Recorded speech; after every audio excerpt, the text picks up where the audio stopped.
Good afternoon, I am Mia and welcome to BBC School Report at Waldegrave School. Our top story today is the dangers of Facebook and cyberbullying and how to tackle them. A helping hand for Haiti, a local school raises a huge amount of money. Sports relief at Waldegrave, history made at the Oscars and a shock for Sydney zookeepers. Our first top story today, top tips on how to keep safe on the net. Let's go over to Karika and Nagise. Hi, I'm Nagise and this is Karika, and we're reporting for BBC News School Report. We're sure you're always bombarded with information about internet safety and cyberbullying, but do you really know how serious it can get? A sex offender was sentenced to life in prison after admitting kidnap, rape and murder of a vulnerable teenage girl whom he lured by hiding behind a photo of an attractive teenage boy through Facebook. Peter Chapman, 33, has a history of sex offences starting from when he was 15, when internet didn't even exist. And now that Facebook has been introduced, the amount of sex offences has been increased. But murder is not the only outcome. Last week, 13-year-old Poppy Bracey was found hanged in her bedroom after being bullied by pupils at her school because of her good looks.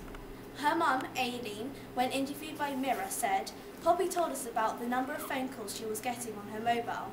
This proves that cyberbullying does not just happen through the internet, but through calls and text messages too." What's your definition of cyberbullying? Cyberbullying is one person or a group of people trying to threaten, tease or embarrass someone else by using a mobile phone or the internet.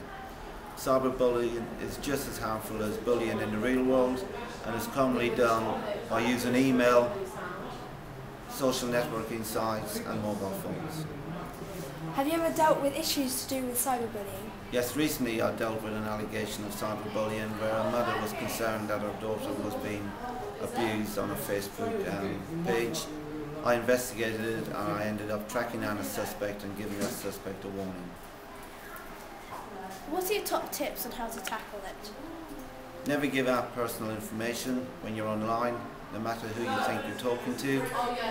Your page is still a public place, so never put anything on there that you wouldn't want your parents, friends or teachers to see. Think about whether you know someone well enough before you add them to your friends list. And the first thing to do if you think you're being bullied is to tell someone about it. Don't suffer in silence.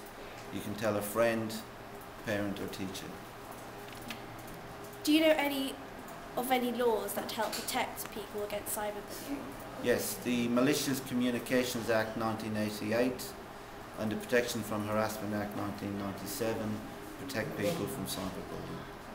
Thank you. So some tips on being safe with the internet.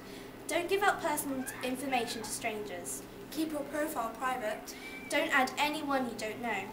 If you're being cyberbullied, keep a record of it as evidence. And finally, don't keep it bottled in. Report everything to a responsible adult or childline, which is on the screen right now. Thank you for listening. Back to me in the studio. Thanks, Nagise. Now to our next story. Pupils at Waldegrave School raise over £2,000 for Haiti. Let's go over to our news correspondent, Sinem.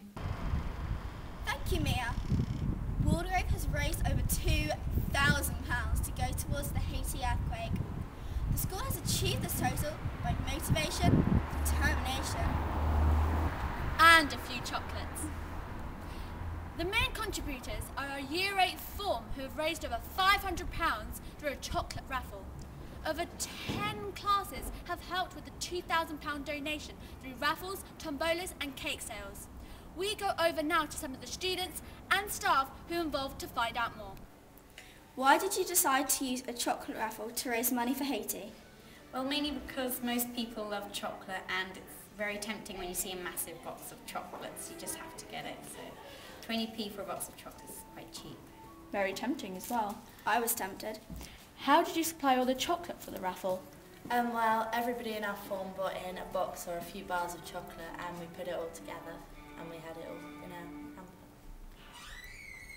What do you think about Waldegrave's charitable donation towards Haiti? I think it's quite extraordinary, the students' response to the appeal right from the very beginning, and their awareness of what was going on in Haiti was quite remarkable. Whether it was raising money by having badges like the one that you're wearing, buying those, whether it was actually having a cake sale, whether it was running around a field, whether it was putting money towards a shelter box, extraordinary. And of course that went on our website as well, we had parents donating to that.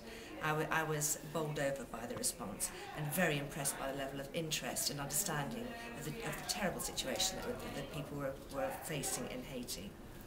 Did you personally make any donations towards Haiti? Yes I did, interesting enough. Yes, I donated via the website as soon as I heard about the appeal, and of course I bought a badge, and of course I sponsored people in the school, and of course I bought cakes, which are very delicious as well. Are you proud of Waldegrave School's efforts to raise money for the Haiti earthquake? Yeah, I think the girls here have done a fantastic job with a whole variety of activities, because in many schools they've just had a mufti day, or some schools I think have had hats for Haiti, and so they've just paid some money. But here people have put in a real effort to do cake sales, raffles, tombolas, and they've used their imagination, which is great.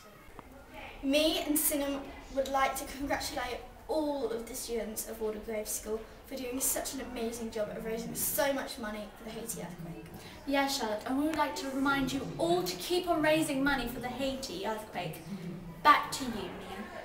Thank you, Sinem. Next, Waldegrave get a running start into sports relief. Let's go over to Bethan and Laura for the fourth story. Hi, I'm Laura, And I'm Bethan. We're from the BBC School Sports Team. and we have a special report about sports relief. Sports Relief is a biannual sports event organised by Comic Relief. It is to help disadvantaged children and those less fortunate than us. Plus, all the money raised will go to the UK and abroad. This year's event runs between Friday the 19th to Sunday the 21st of March. During this time, people from all across the country are going to be involved in sports-related activities, including the Sainsbury's Sport Relief Mile. Last year, the final total raised on the television broadcast was over £19 million. During the telethon, a mystery donor donated £5.5 million to this charity. This year, the charity are aiming to smash last year's target, and Waldegrave School in Twickenham are helping achieve this. We have interviewed Miss Chippendale, the one who organises all these events, to ask her, what are Waldegrave doing to help? Why do you think sport relief is so important? Because we're in a privileged position at this school to help underprivileged children. What are you doing at Waldegrave to help raise money for sport? There are events going on in every year group. My year group in Year 8 are doing a fun run over the next 2 weeks during PM registration. But there's going to be a whole school mufti day where the staff and students come in there for the sporting uniform of their favourite sporting team. Why are you starting this event so early?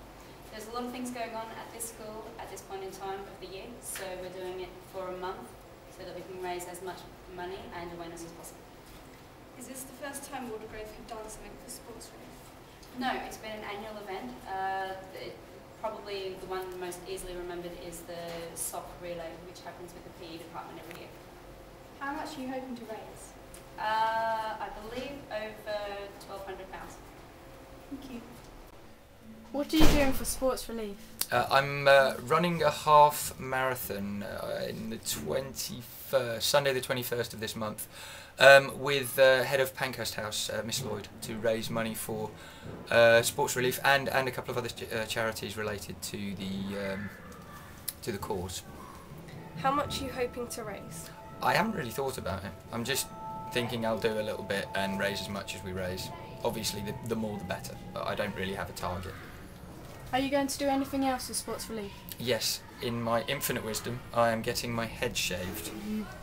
Because obviously it'll make me run faster, and people seem to enjoy it when I make a bit of an idiot out of myself, so why not? Are you worried about shaving your head? No, I've done it before. I'm a professional. Provided we carry it out in the right safe conditions, I don't think there needs to be any fatalities. Thank you. So how can you help for sports relief? There are many different ways you can help, such as runs, tournaments, sponsorships, and many more. For more ideas, check out the website at www.sportsrelief.com. Thanks, Laura.